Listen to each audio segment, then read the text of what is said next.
Welcome. Over the Top Podcast. It's your boy HD, along with the Over the Top Podcast crew. Hey guys, again, I say it all the time. I won't stop saying it. We thank you for supporting us, supporting our movement, supporting what we're doing. If you're not finding us continuously on WDJY at 6 p.m. on Wednesday nights, you can definitely check us wherever you get your podcast, whether it be Amazon, App Podcast, iHeart, Spotify. Did I miss anything, Miss Toya? Amazon, iHeart, Spotify, Acast, and Apple. And don't forget, guys, we're still on Samsung Music. Yes. I'm sorry. Yeah, Samsung and YouTube. We're still on YouTube. I didn't mean to talk over Miss Lady. But we're still on YouTube. So guys, keep supporting us. Keep telling your friends to support us. Check out our Facebook page, write in, send your ass Toyas. If you want to be generous, say, I'm gonna be part of the movement, send $1. I don't care. We'll accept those too. But whatever you want to do, guys, to support our movement, please do. Hey, that jump right in the panel. The Playmaker, what's the deal, buddy? Hey man, how you doing today? I am incredible. How things going your way, man? Hey man, I'm blessed to be a blessing to somebody. Hey boy, that's a word for the day who knows didn't make it to church. A word. Q, what's the deal? That's a word for the day. Q, what's the deal, man? Speaking of blessed, if anyone watched UFC 300 the other night, Max Bless Holloway, I don't know if he's gonna go down as the GOAT. Well, he probably won't because record, but he's definitely the people's champ. This man was up 4-1 with 10 seconds left. He said, nah, stand and bang. Then knocked him out with a second left. If he's not your GOAT, he's a people's champ because he will give you the money's worth. Also, UFC 300 was just a good car around. Good stuff. Good stuff. RJ, what's the deal, man? That's what I mean. What's the deal, Trump RJ? is not the answer. That's Say that again. Trump is not the answer. It's not. The views are shared on this podcast. You're not referring any candidate personally. We won't tell you who to vote for. But I didn't say who to vote for. I just said, hey, look, I'm like, what's that comedian? Miles? No, not Miles Gilliam. One of the dudes there go, Richard Pryor. When he voted none of the above, yeah, I'm almost at that point, man. God daggone, Brewster's Million. That's what it was. Hey, I'm like Cat Williams. Hey, do we need a president right now? Can we just take a break? Can we just Can we go on president vacation for this year two? Here I had World War III. I think we might need somebody in charge. Can we table this and we'll round it back about another year or two coming into T, what's going on? Hey, listen. It's a deep prophecy though, man. For real, like the war between Gog and Magog, right? And they lining up to do that. And there's a thought process there. We believe that we stand with Israel, but the people. Before I get myself in trouble, we just read your history. Read your history. Hey, that's all I'm gonna say. The words say if you don't know your history, doomed to repeat that mess, guys. Be prepared. Lady T, what's the deal? Stop killing. What up, dog? What up, y'all? How y'all doing? We doing good. We're a bunch of chit chatter earlier about how you doing. Good. I'm be good. Always gonna be good. That's right. So what we got on this face? That's right. What we got on deck with this last Toya? Dear Toya, let me just say I love listening to the show. I actually have two questions. First, what do you think about the men's response to the 4B movement and creating the 4G movement? Second, my second question is, how do you guys feel about J. Cole apologizing to Kendrick Lamar about his diss track? Please keep that. Stein, please keep education coming. You're doing an amazing job. So I want to explain to everybody what the 4B movement is. The 4B movement was started in 2019 in Korea. It's a digital feminist movement. is that members often identify themselves as anonymous women, as it is non-conventional not to disclose personal details online. But it is the way that it's a feminist movement, which was purposed to renounce dating men, marriage, sex with men, and having children. And then it spread, of course, from the Me Too movement, the Me Too movement. Now, about 2 weeks ago, 4G movement was created by a guy on Twitter who says that, oh, since women say that they don't want to have sex with us, don't want to do this, then we're going to take everything away. No more dating, no more having sex, no more giving our sperm and having babies with women, and we're just going to be men have to stand their ground and hold their weight in this.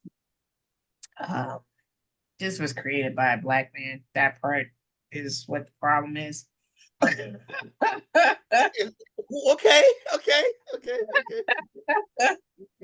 So, like I said, the 4B was started in Korea. It's a different culture, different things happen in Asia, especially the women and how they're perceived to be, as far as in things happen to women, period.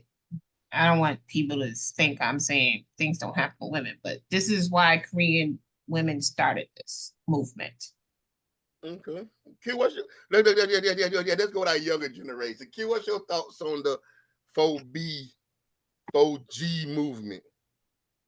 First off, it's not just the younger generation. It's the only man on this platform that is not in any. You always got to point out that you younger than all of us, like we just old people. I was gonna say the single person on here, not the youngest, but I'm saying single man. But your thoughts, sir? This is the first time I've heard of this, and so you're telling me there's a movement to not have sex with people who don't want to have sex with you. Okay? There it is. Thank you, Q. There you go, playmaker. Well, it's a two-part question. Or Q, you gonna answer the second part? We're gonna circle back around that second one. Yeah, go ahead. You guys get you. Go ahead. You got it.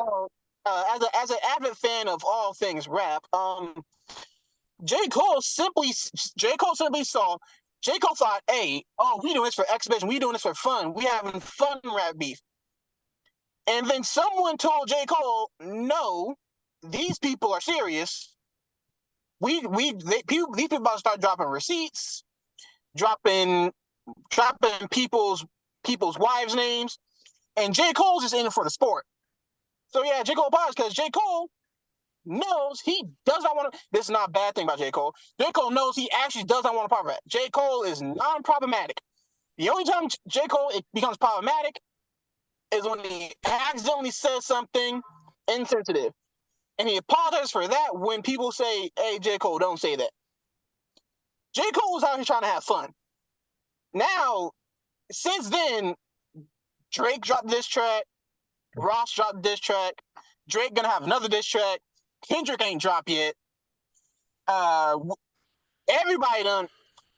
J. Cole said, "Y'all got it. I'm in it for the sport." Good stuff. Playmaker.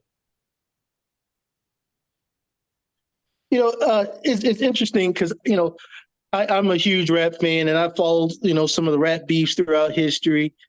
And, the rap culture has always been reflective of our day-to-day lives. And when I heard him apologize or wanting to apologize, I was like, hey, this man's like, you know what? It ain't all that to me. And people clowned him. And I'm like, a Black man cannot apologize to another Black man.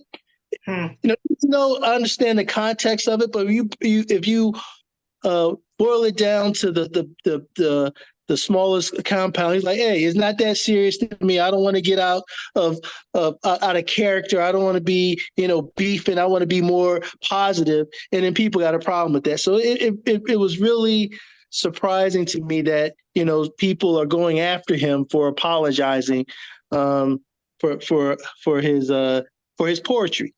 Now, the other thing, I'm not surprised. Everybody got a movement. We got the alphabet and all that. And I think that if people want to associate themselves with like-minded people, what's wrong with that? It's not something I'm going to subscribe to. But if that's if they want to do what they want to do over there, who am I to say yay, nay, or anything else? So. Wow, by the way, even though J. Cole apologized, out of all diss tracks that I've dropped so far, J. Cole still has the best one. That point. RJ, what's your thoughts?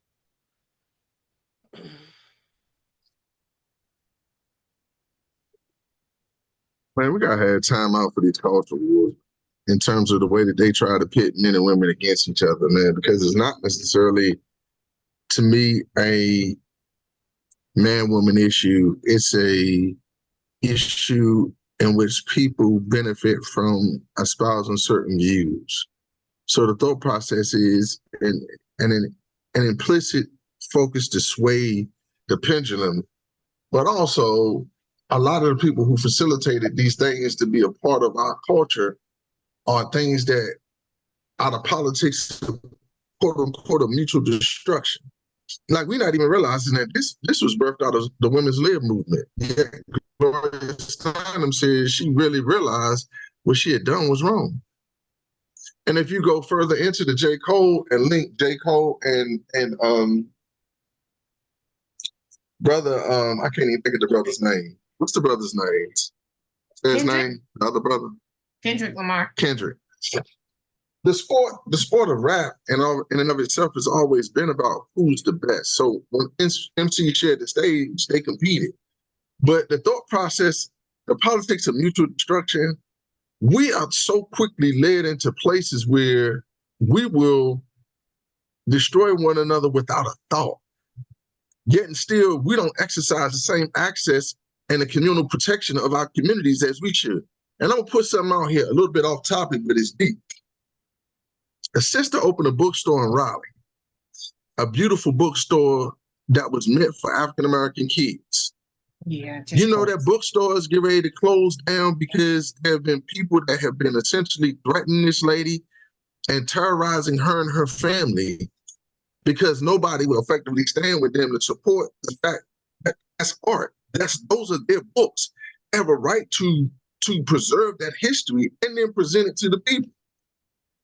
There's a social disconnect, and our ability or our willingness to turn inward on one another is too consistently fueled by external forces. Internally, we need to be strong enough to understand that, yeah, we do this thing, but it's for entertainment and it's for fun. But when we've seen also, truth be told, we've seen it go too far with Biggie and Tupac. Mm-hmm. So again, what you said earlier, Hank, if we don't learn the power of our history, we're doomed to repeat it. And so what that man did is say, hey, man, I'm not going to participate in the politics of mutual destruction, nor should we in these culture wars related to men. You got brothers out here now for the purpose of saying, hey, man, we're doing seed of retention. So we're holding our seed when we're not effectively engaging with some of these women. And I'm going to say this real quick, and I'm going to shut up. I've been talking a long time. There was a dude in the gym, and I never forgot this, and I didn't understand why. He was a bodybuilder. He used to say, man, I ain't giving these women my seed. He said, they all want to make babies with me, but I don't want to. And I thought, this dude, like, you crazy, man. Nobody think about you like that. But the truth of the matter is, the most valuable thing that we have that's a part of us is our seed and who we transition it and put it into. We need to value ourselves as men and women to be sure that when we're copulating, that we're copulating with the right people. So yeah, that's not why she did it, but I'll get to it when it's my turn. Go ahead. Hey, you got it. I'm done. So So I'm a football fan. I'm a sports fan, and, and I've been taught playing football. If I'm gonna run the same play over and over and over again, if you cannot stop it, I'm gonna run the play over and over and over again till you figure out how the way to stop the play. The play in both of these scenarios, guys, is divide and conquer. Division. So what? Hey, truth be told, I'm gonna go in there. If you looking at the 4B, the 4G, what they saying? I'm going to abstain from sex. I'm going to abstain from marriage. Are you going to abstain from women? No, but you said it, y'all. And what was the other? What's the fourth one? I'm going to abstain for something else. Hell, that may be a good thing because now, if you eliminate all the distraction, maybe men and women start talking to each other again, and find out some real common ground. Maybe maybe that is the distraction. Men lead with money, women lead with sex, and all those ends in divorce because money nor sex is gonna keep no relationship. I don't care where you look at it. So that's my polling report. Rap and for the rap, hey, big up Kendrick. Yo, man, we grew up in hip hop where there was rap battles. I mean, my lyrics are better than your lyrics. And once it was done, we left it alone. We became such an emotional creature that now the rap battles go to you disrespecting me, so now we fighting, so now we beefing, so now we shooting, so now here we are again. Shoot, East Coast, West Coast, North Coast, South, make no difference. So I give props to Kendrick. If he felt like a stuff, man, this is a business. Rap is a business. It's to make money. If you ain't, I watch with BMG at one of the shows. He said, you know what? Killing and fighting hurts the business. The business is who's are lyrically whose rhymes are lyrically tighter, and leave it at that, and that will create the revenue and the spins you want to. So wake up from the little shiny thing that they keep showing to our face, and find out what's really going on behind the window. So if we, like I say, if you can run the same, they run the same play all the time. Anytime they want you to distract us, they throw something with men against women or throw something with hip hop, and our mind is or entertainment. Our mind is going down a rabbit hole. So anything to distract us from what's really going on is what I see here. What's your thoughts, Cole? You get the last word and wrap it up. First of all, I'm with Quentin. You want to stop doing something for women who literally ain't paying attention to you. Ain't no women paying attention to this dude. This dude ain't even paying attention to Boo too. That's his one point. He ain't getting that in the first place. So he gonna stick with what he ain't getting in the first place. That's the whole point there. Nobody wants you, dude. That is why you want men to stand together to be in the same position that you're in. And if that is so, then like Ron said, then let it be. It might be a beautiful thing, but that ain't the reason why he started this movement. Now, I understand why Korean women had to get to a place because, like I said, in other countries, certain things are a certain way for women, not how they are here for us, even though it is still not good here. But you're talking about countries who have population control, where women don't really truly still to this day don't matter as far as in business, in creating plans for life and doing things in their lives. So that's literally why they're like, okay, well, we have these men that are dictators and over us, so we're going to stop doing certain things. That's literally why they started that movement. And then it moved over here and became a part of the Me Too movement. I get it. And I get how Ron put it. It sounded beautiful. But let's say what it is for what it is and why this man did this. It's because he ain't getting no new, no good looking at all. And women are ignoring his men been kind of doing it for a while, Toya. Women are ignoring his fugly looking self. But men have been doing it for a while, Toya. That's fine. You can do it. But listen, this person said this because he's a certain type of man. Okay, I mean, I ain't know him personally. I let you know the guy personally. So, No, I'm just saying. I don't. I see like, what. you got a personal. You What? like you know the guy But personally or you something. know, he ain't. He ain't. Ain't nobody I studying mean, that's him. not the topic for the night, but we can run down the Wait, wait, road. I mean, what you thought, wait, Playmaker? wait. You Let me looking up clear. Let me Playmaker? clear. You You looking up said Playmaker? the original group was started because Korean women, It was started by Korean women in 2019. and recently a black man started this one. Yeah, the Yes, 4G. this came out a couple of weeks ago. This 4G thing, the 4G. All right, The 4B is the women. The 4G is the men. all right. Men, sometimes it's okay to mind your business because this has nothing to do with us. You just want to throw your hat in there when it lit. No, it had nothing to do with us as a race. It had nothing to do with us as a country. Okay, But I've it seen did. It moved over to our country during the Me Too movement. But here's my thing. I agree with what Hank and Ron said. I do. As far as in we need to be more control of the things that we do, and your seed is the most important thing, and it should be used wisely. We constantly talk about swapping souls and who we're laying with, and yeah, some of y'all out here spraying up guts for no reason and creating babies and not taking care of them. So I totally agree with that. Why y'all be laughing at me? You gotta see Gary's face. come Gary's on, get in face. that Playmaker. Get in that Playmaker. This is a Can't hear Christian you. program, right? So it kind of threw me off, but I'm back. I'm back with you. I'm back with you. So what's I mean, let's go around one more time and see what everybody thought. Your thoughts on that Playmaker?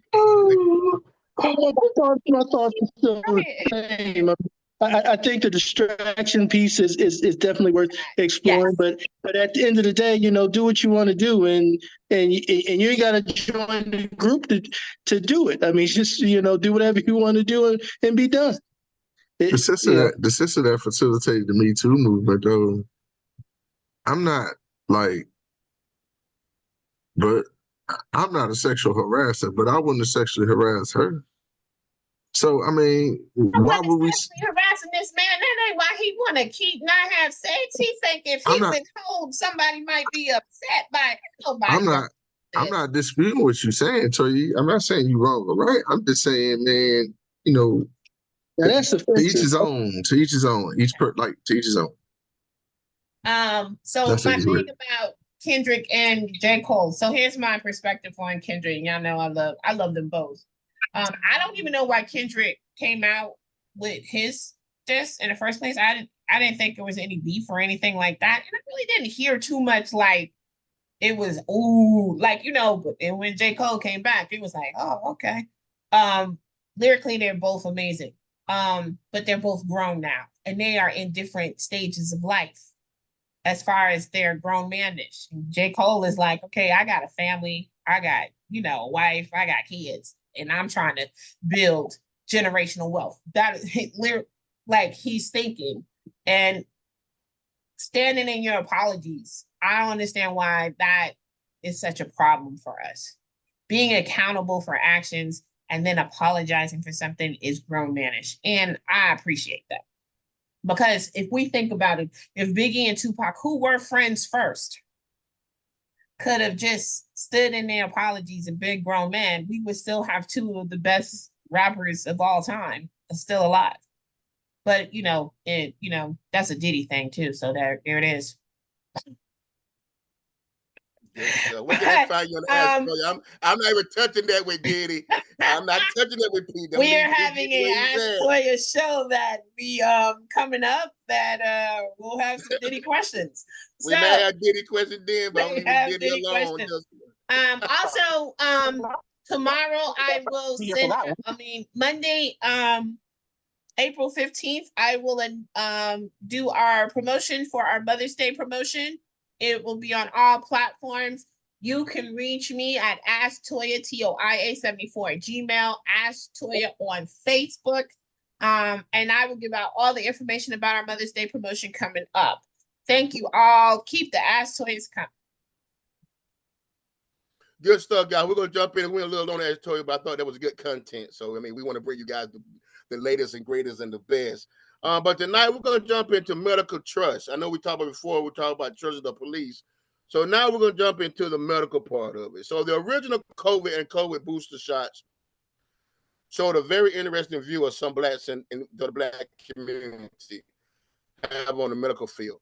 UCLA psychologists show that vaccine has a hesitancy and mistrust of the medical profession among Black Americans may hinge more on their current unsatisfactory of healthcare experiences than on their knowledge of past wrongs.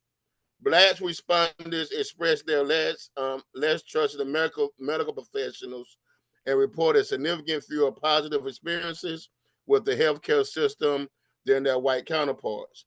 Early in the COVID-19 pandemic, the vaccination rate in the Black community lagged well behind whites in this country. Quinn, I'll come with you with this one. The first question of the day: do you believe that there is a distrust between the Black community and the medical profession? There's a distrust between Black people and everybody. We as a collective don't trust nobody, ourselves included. If there are Black women who, if they in the elevator and another Black man walks in there, she clutch her purse too. We don't trust nobody, especially considering a lot of people a lot of doctors in the medical field tend to have grown up in a wealthy conservative area, because unfortunately we as a people, not all of us have those luxuries of being the doctor. We can be the nurse, doctor. So we don't know what they think of us. We don't trust people on the street. You think I'm going to trust? You think we trust people who quietly hold our life in their hands? Sometimes literally. Good point. Playmaker, do you believe that there is a discrepancy in the healthcare system between different ethnic groups? I would say yes. I mean, I think that we've talked about it and we've seen that there is some disparity when you talk about money. When we talked about women's health a while back, and we talked about when women, the doctors believing that women have a higher pain threshold than others. So we've seen this, and it's been documented that money and and race can play a part in healthcare. Good stuff. Good stuff. T, do you believe that there is a black American have the same access to the same quality medicine, healthcare as other ethnic groups in this country? Is that something that you see true? Black and Hispanic and Asian American probably have the largest amount of healthcare disparities in this country. They're on the same level right now. Actually, Asians and Hispanics since 2022 are probably higher in healthcare disparity because of healthcare coverage, lack thereof healthcare coverage, than Blacks are right now. Since I guess about 2017, it's gotten a little better as far as the being able to have healthcare coverage, but because you don't have the access to certain things, like G said, is still why we still have healthcare disparities. Yes. Is that more because lack of insurance or just lack of access, period. Lack of jobs, lack of insurance, we still have food deserts in our neighborhoods, lack of everything. Okay, good stuff.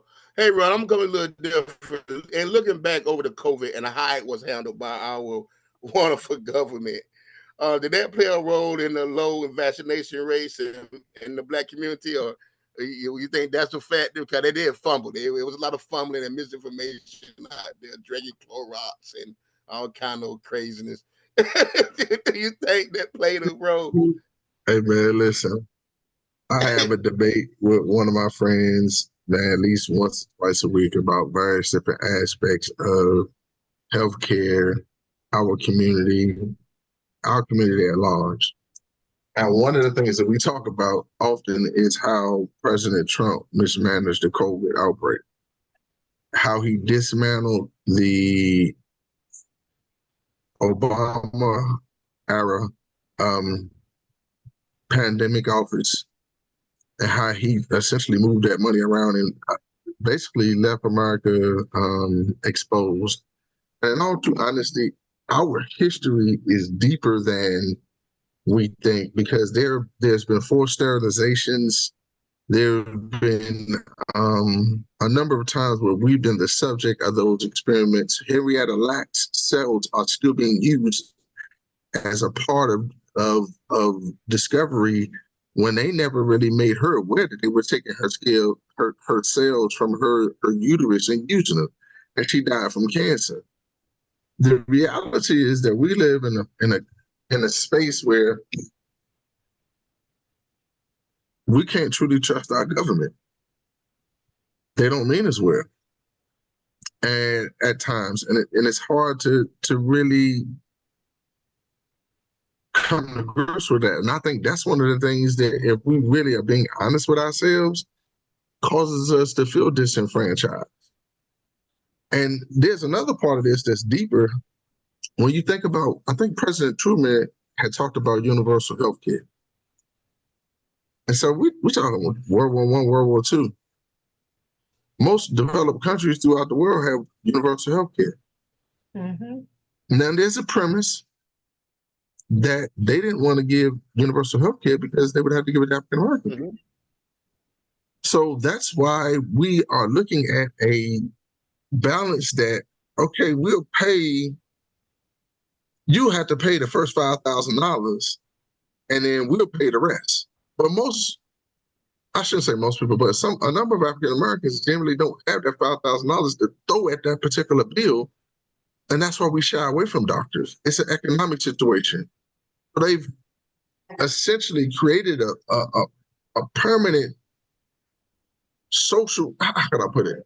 They used to call it social stratification when I was in sociology. They've stratified, in a sense, through economics, the ability for people to access goods and services.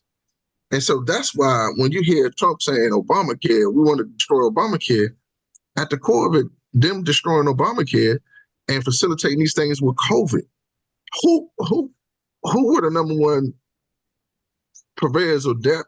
People that died from it. People that had high blood pressure, other different pre-existing conditions. Who generally has the propensity towards those things based upon the stuff that we've eaten over the last 150, 200 years? All that got daggone salt pork. Black folks. Go ahead, Toy. I want to say this. If you're paying attention, and I saw this the other day, literally, in everybody who talks about Trump's presidency, they say 3 years. They always say 3 years. The best 3 years. Now we know presidency is 4 years. So, and then they'll literally say from 2017 to 2019. They literally skipping over 2020 like it didn't happen. like he wasn't there in 2020. Literally, I watched a whole video of a whole bunch of people saying, well, it was the best 3 years. Reporters are saying it, like, y'all skipping a whole year. So it's like 2020 didn't happen. There was no pandemic. Billions of people didn't die in the world. So we like to be the big eraser. That part. And then the problem is that certain types of people take this in and they believe that BS. It's just like parents who don't what do you call it? Oh God, fog brain. Get their children shots and stuff because they've read all this information over the internet and stuff. So if you don't want to get your children vaccinated, that's fine. Keep them out of places where children can catch whatever they get. You shouldn't have the mumps in 2024, but we do. We do. Because when Zora was 3, she hadn't been fully vaccinated. They give it half and half. That's how we set it up. And she got the mumps because some kid in the daycare hadn't been vaccinated at all. So basically my child die over a ancient disease that doesn't really Playmaker, Playmaker. Yes, so you want to jump in there? You good? All right. So, like I said, we always say that we don't want to teach the history in schools. We're gonna teach a little history on Over the Top podcast. So, we put up two studies. One is the Tuskegee and syphilis study. It was conducted between 1932 and 1972 by the U.S. Public Health Service, the PHS, and the Center of Disease Control and Prevention, the CDC, on a group of nearly 400 African American men and connected with syphilis. The purpose of the study was to observe the effects of the disease when untreated. The men were not informed of the nature of the experiment, and more than 100 died as a result. They were discovered by the PHS, which again is the Public Health Service, who never informed them of their syphilis diagnosis. Men was initially told that the experiment was only going to go on 6 months, but it extended for 40 years. The other one touched on a little bit, the same, it's the same, and it's gotten the same ball for it. It's the Mississippi appendectomy era, which began in the 1920s, which throughout the throughout the 70s and 80s was a medical practice that provided involuntary sterilization of poor black women who were deemed unfit to reproduce. The term itself was coined by Fannie Lou Hamer, who was a civil rights activist and wanted to raise awareness on the issue due to the experience of going into the hospital herself, having a tumor removed, but instead was sterilized. During this time, states such as North Carolina and Mississippi saw almost 8,000 people being sterilized. 85% of those women, 40% of those women of color. During the 1970s, sterilization became the most rapid growing form of birth control in the United States, raising 200,000 cases in 1970, 700,000 cases in 1980. It was a common belief that among blacks in the South that black women were routinely sterilized without their informed consent and with no valid reason. Q, I'm coming back around to you, sir. Do you believe that examples above are valid reasons for black people to distrust the medical community, or is these are isolated incidences? So, this time I'm talking specifically to our listeners. I'm not talking to y'all for. I'm talking specifically to the listeners.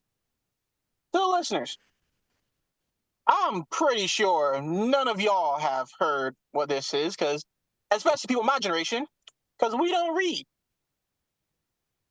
Y'all still don't trust doctors, and now after hearing about this, y'all trust doctors even less. To answer your question, while these are not isolated incidents, especially considering the time period they're in, these are 100% targeted.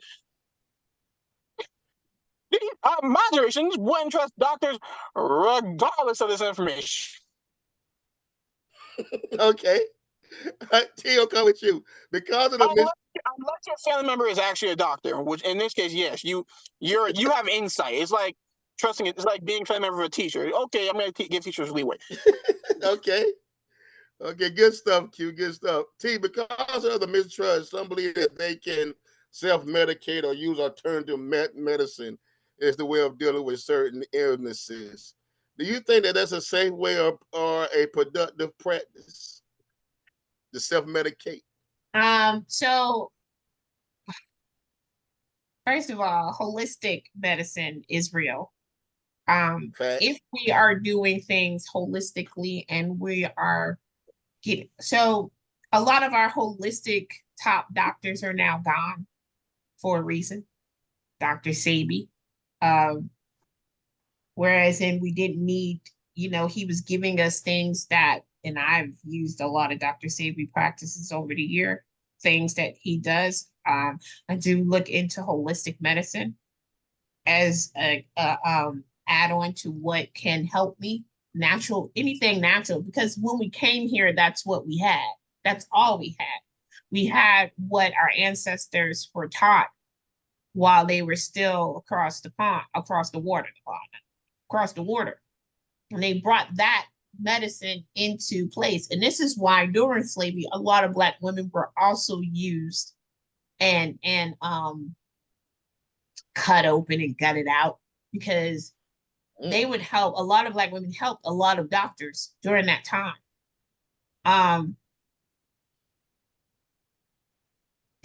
These practices literally are still done today. It's 2024 and we're still being used for medical research. And so, do I agree with self-treatment? To a certain extent, yes. But to the extent of where it might kill you because you're not going to see a doctor, like if you got a big boil on your foot, you want to go get some dirt and put some root on it. No. Now don't spit on it, put a little dirt on it. They be all right. Now they walk around in 3 circles and sit underneath a maple tree. No. Yeah. It rain. No. Yeah. I'm gonna flip the coin a little bit. Right, I'm coming to you first. I'm coming to you, G. Do you? So I would say, and I've said this myself. Is the illness and the medication is medic? So I'm gonna ask the question as it's written and stop trying to freestyle. Some believe that medication is given is worse than the illness. What are your thoughts? To really kind of address part of what Toya said, I think it was, if I'm not mistaken, it's John D. Rockefeller, but it was somebody from the Rockefeller family. In the 1800s, the 19th century, had ownership of the oil industry and had taken and started an effective monopoly. And that monopoly facilitated a lot of his business, and they were taken, and that monopoly was broken up. So when he had those petrochemicals, he had to figure out an effective way to use those petrochemicals and effectively reconstitute part of his fortune that they had broken up. Guess what he did?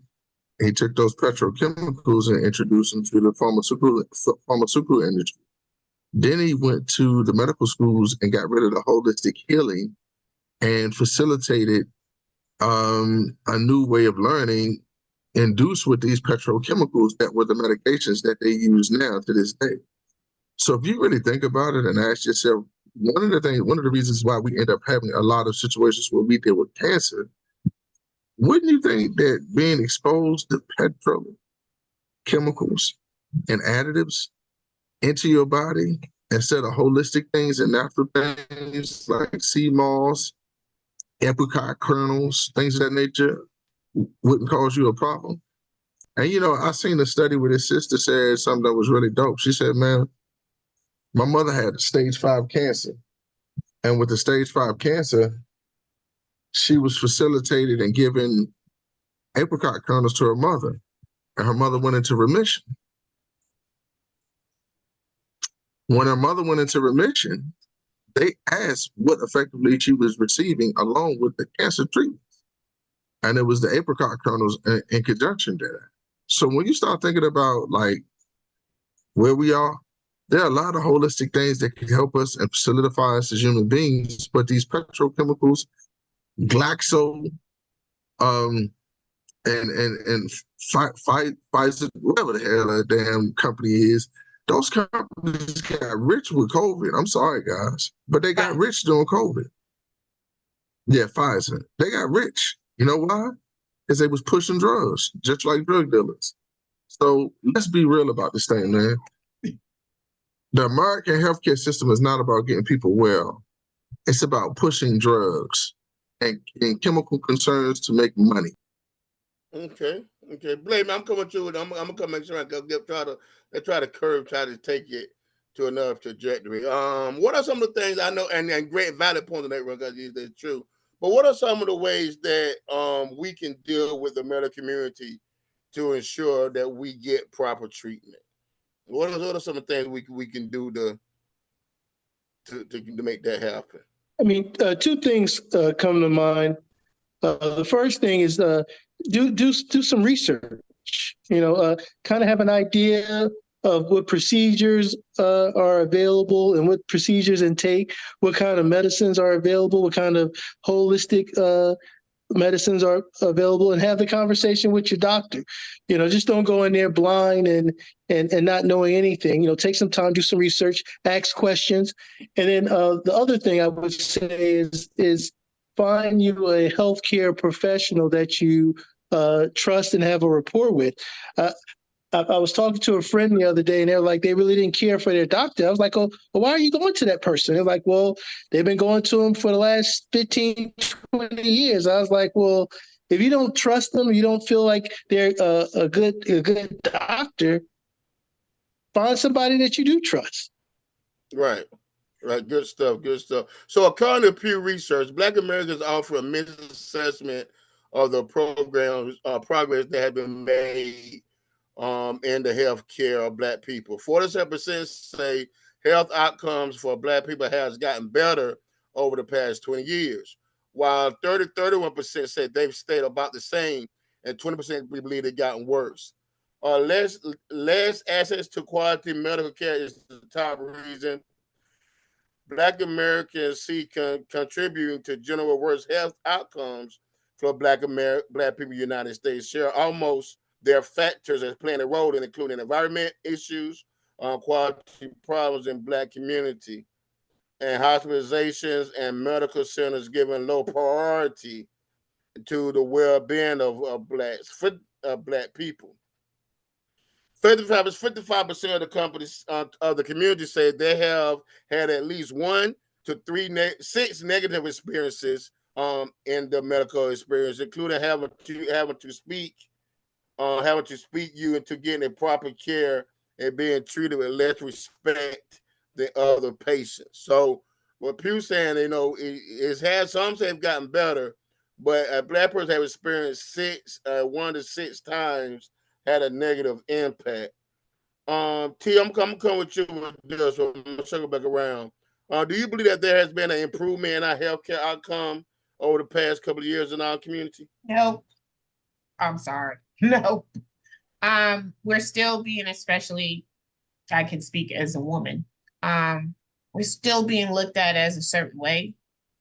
We're still being not seen as an entire person that has pains. And I'm gonna say this. It just literally just happened to me the week before last with my back. I used to get the epidural injections and I would get put to sleep. The doctor would make sure I would get sent over to the hospital and put me to sleep because of my lupus, because of how much inflammation is in my body. Getting an epidural injection awake is beyond painful. Although they numb you or whatever, it is beyond painful for me. He left that practice, and so I was left with a woman doctor. And so everybody said how good she was. So I trusted the situation. When it was time, their practice no longer sends you over to the hospital because of insurance reasons. But when it was time for me to have another epidural, I was awake and everybody in the doctor's office heard me screaming at the top of my lungs like I was being killed. To the point where I was embarrassed when I walked out because the nurses were like, are you in there screaming like a crazy person? But not understanding that a person with lupus, things are extra painful. Your body's already in pain. So when my back went out, I did go back to this doctor. She said, well, let's get an MRI. Now, working in the medical profession, I know how to read an MRI. And she says, oh, well, we'll just do another epidural. And at that point, I was like, no, I need to get a second opinion. I didn't even tell her, of course, but I got a second opinion. I went where the last doctor that I had moved to, and the doctor that I saw laughed at me. He was like, they were just going to give you another epidural injection and send you on your way when your spine, you have 2 bulging discs sitting on nerves that are very much bulging. Your spine is bone on bone right now. The disc are bone on bone. You need a fusion. But they were going to have me walk around. Why? Because every time my insurance hits that epidural, you're getting paid, but not caring about my pain and all my other symptoms. So no, we're still dealing with the same things. You have to be, like G said, you have to be smart, and ask questions and talk about it and be willing to challenge. And I know that's hard for a lot of us, especially in low impoverished areas, because you're just happy that you're seeing a doctor, period. Because y'all don't realize how many people don't see doctors. And when they do, it's just an experience that they're happy to be able to have. But we still have to challenge because anything is still being done to us. Good stuff. Guys, we're going to jump to the round table. So I'm going to jump to the round table question.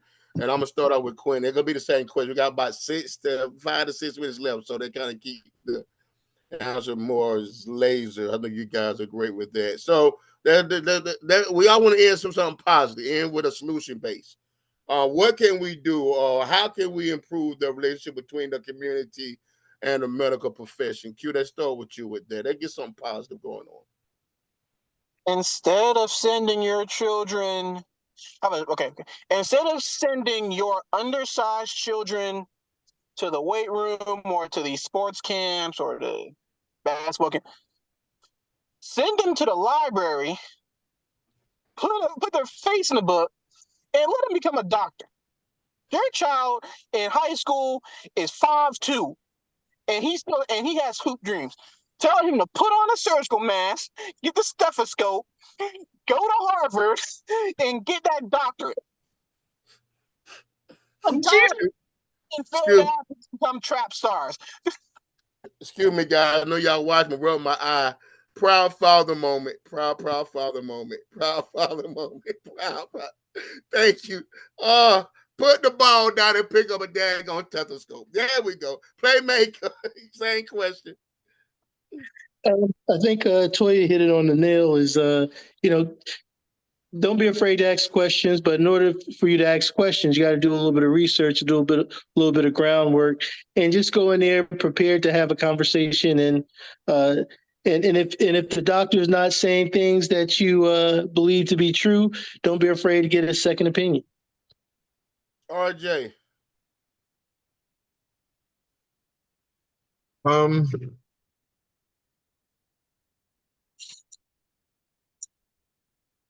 I think a lot of this is a community-based entity, community-based issue. And what I mean by a community-based issue is that I don't think people take pride in the community as much as they used to. I think aspects of that to really kind of solve it is that we have to bring a little bit more togetherness into our communities so that we can look at it from a true perspective. I think there have been too many of us who matriculated to spaces in society where we've actually separated from the reality that we are of African American descent and we're a minority. And if we realize that, one of the things that made us progress so significantly in this culture, in this environment that we're in right now, is that we had champions like Thurgood Marshall. We had people like Charles Drew. We had a number of people that set a standard for our communities and then also provided great health care. And I think we need to bring that sense of pride and that sense of support of each other back. That's part of a lot of communities. And one of the things that I did, and I'm gonna tell you my 2 encounters, and I'm done. When we went to an OB or went look for OB, we looked for African American practice. We found one. When we talked to our OB, we looked for an African American doctor for our children, and we found one. When we talked to our doctor, when we were looking for a doctor for my son, we talked to an African American, and he provided us with one. Now he's not taking patients. Some of those doctors fill up really quickly, but he provided one. So what I will tell you, the best thing, as in all times, use word of mouth. And that's also, man, like Q said, build up a little bit, build up a few more lawyers, doctors, people of distinguished understanding, so we can build our community better.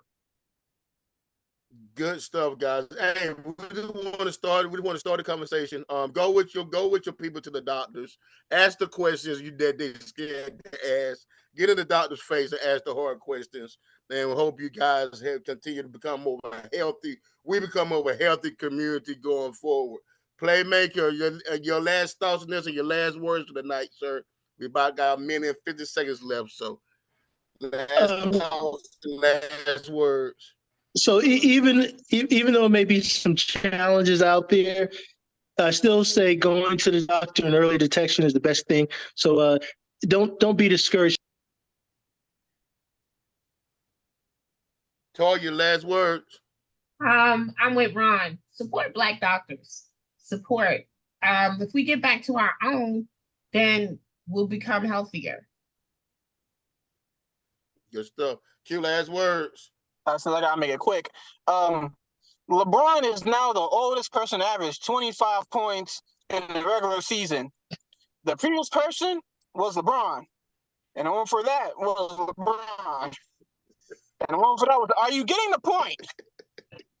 Enjoy greatness. Unless you're not LeBron, in which case become a doctor. Well, You're not speaking of good health, LeBron had some great health in his whole career. He had to injury bugs. Hey, but guys, my last thought for tonight, man. Good stuff, Q. Good stuff. Good stuff. Hey, check on. You know what? I'm gonna go him. One of the person we know, she had an issue whereas she can't get around, and some of her people fell off from her.